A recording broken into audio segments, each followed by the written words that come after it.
ओडिशा की भविष्यवाणिका ग्रंथ से मैंने आप सभी को बताया है कि कलियुग की अंतिम लीला समय पर एक दिव्य महापुरुष आएंगे जो एक सिद्ध गुरु होंगे। उन्हीं के शरीर पर स्वयं श्री जगन्नाथ महाप्रभु महावतरण करके ये कलियुग का अंत करेंगे, श्री सत्य युग धरती पर संस्थापित करेंगे।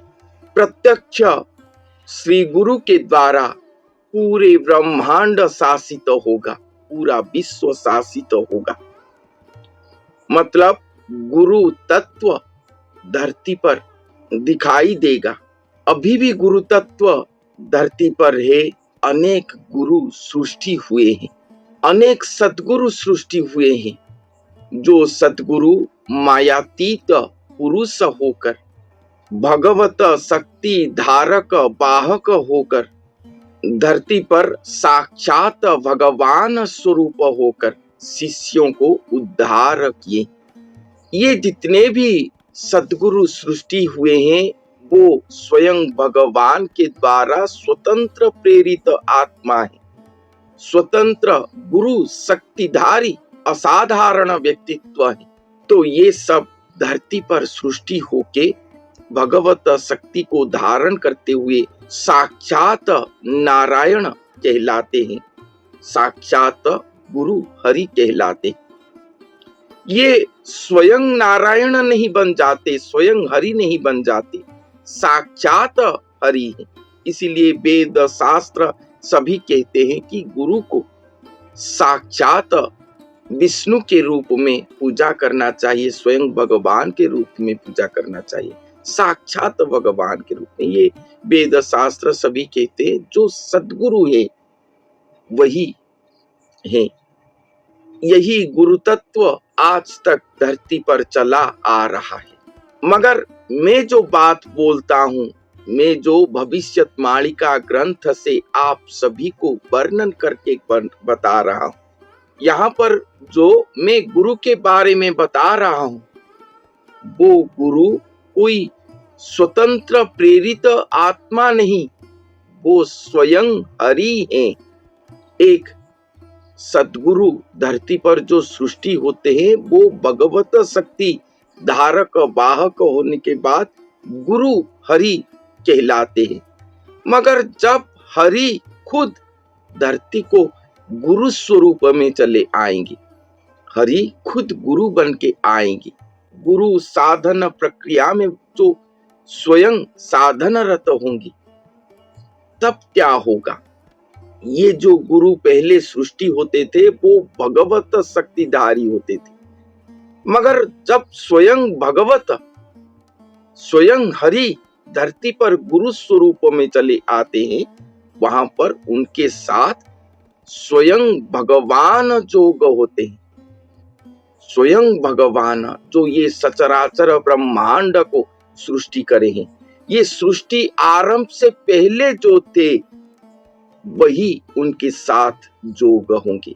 ये भगवत शक्ति धारक वाहक की बात नहीं, ये स्वयं भगवान की धारक वाहक की बात है। स्वयं अचल महामेरु को सचलवंत करने की महाप्रेममय महागाथा है।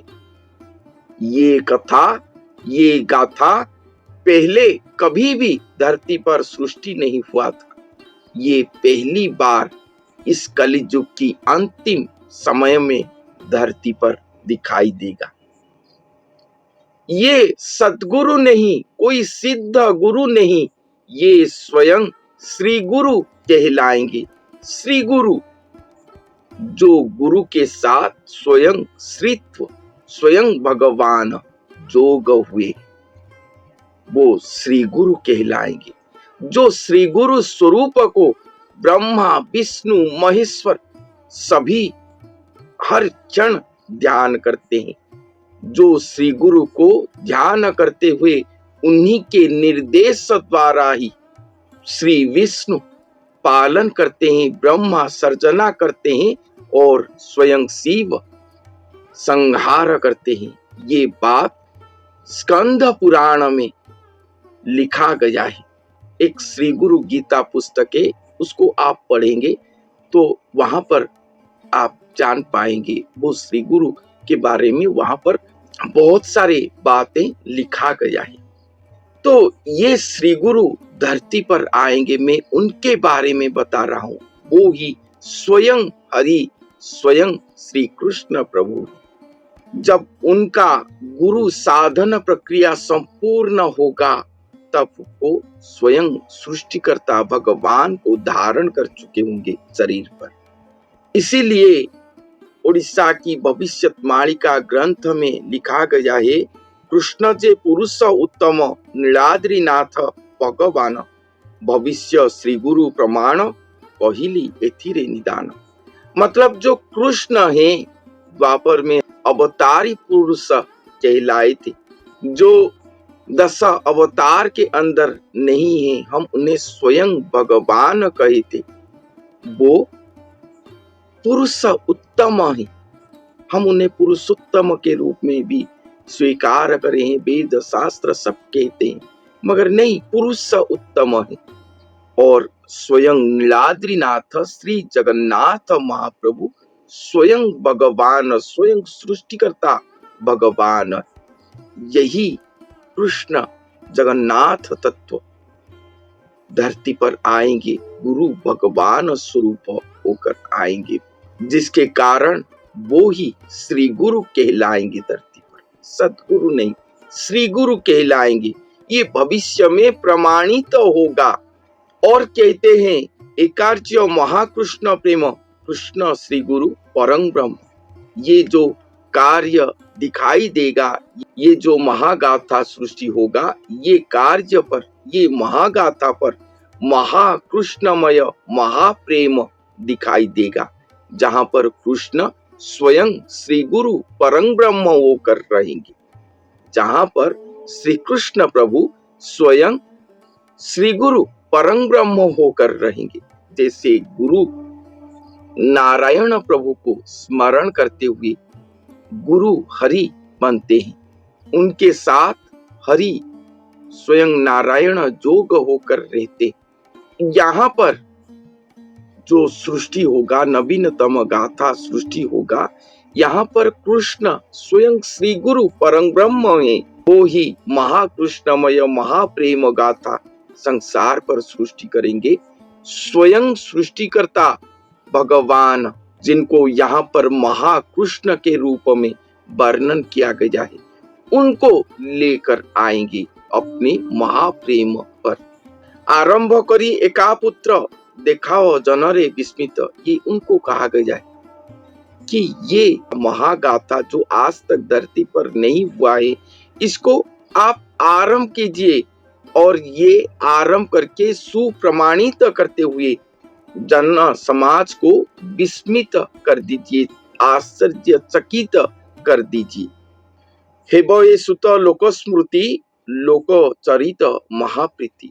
जब ये गाथा महाप्रमाणित होगा तब ये धरती पर लोक स्मृति होगा, लोगों के अंदर ये चरित महाप्रीति के रूप में स्वीकार होगा। सभी भक्त जन इस महाप्रेममय महागाथा को महाप्रेम के साथ ग्रहण करेंगे। जैसे सीता माता और श्री रामचंद्र के मध्य महाप्रेम को सभी ग्रहण करते हैं अति आनंदमय होकर। जैसे श्री राधा श्री कृष्ण प्रभु की महाप्रेम को सभी ग्रहण करते हैं, उसी तरह यही महाकृष्णमय महाप्रेम गाथा को सभी ग्रहण करेंगे। और ये बात भविष्य में सुप्रमाणित होगा। स्वयं श्री कृष्ण प्रभु गुरु स्वरूप में आकर इसे सुप्रमाणित करेंगे। मैं जो बात आप सभी को बता रहा हूं, भविष्यवाणिका ग्रंथ से सुप्रमाण उक्ति सहित आप सभी के सामने उपस्थापन कर रहा हूं, ये श्री गुरु तत्व है। ये सतगुरु की बात नहीं जो आज तक धरती पर सृष्टि हुए हैं, ये श्री गुरु की महागाथा है। जो आज तक धरती पर नहीं आए थे, स्वतंत्र महाअवतार होकर आए हैं। इस कलियुग को अंत करेंगे, इसीलिए श्री सत्य युग धरती पर सुप्रतिष्ठित होगा, जो युग अमर युग कहलाएगा।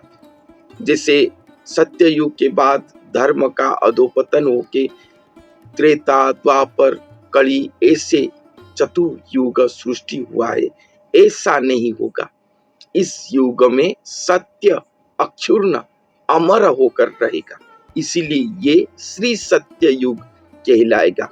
क्योंकि गुरु के हस्त में जो कार्य किया जाता है वो हमेशा अखंड होकर रहता है, अमर होकर रहता है। इसीलिए अमर युग श्री सत्य युग धरती पर आने वाला है। कलियुग के अंत समय पर सत्य युग आएगा, ऐसा कहा गया था कल्कि नारायण के माध्यम पर। मगर भविष्यवाणिका कहता है कल्कि नारायण नहीं, स्वयं सृष्टिकर्ता आएंगे, श्री गुरु तत्व पर महावतरण करेंगे और धरती पर श्री सत्य युग सुप्रतिष्ठित करेंगे। तो आज के लिए इतना ही। धन्यवाद।